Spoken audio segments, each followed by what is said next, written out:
নমস্কার প্রিয় বন্ধুরা, আজকে আলোচ্য বিষয় মৃত্যু কি এবং মৃত্যু সম্পর্কিত একটি গল্প সম্পর্কে। আশা করি আপনাদের ভালো লাগবে। তাহলে চলুন বন্ধুরা, আর দেরি না করে শুরু করা যাক।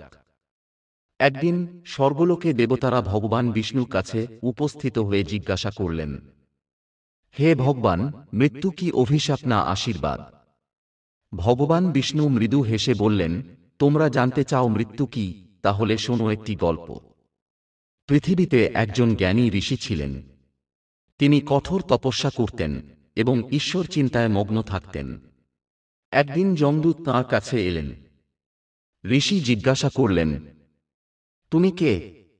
যমদূত বলল, আমি মৃত্যুর দূত। তোমার সময় শেষ।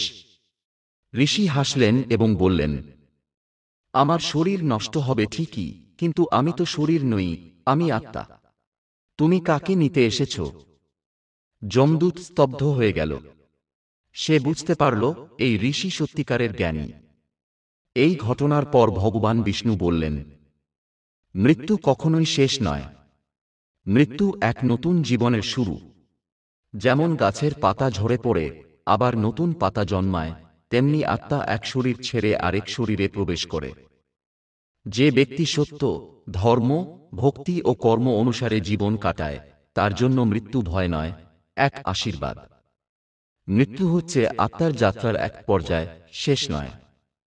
যে ব্যক্তি জ্ঞান ও ভক্তিতে স্থিত, তার জন্য মৃত্যু শান্তির পথ।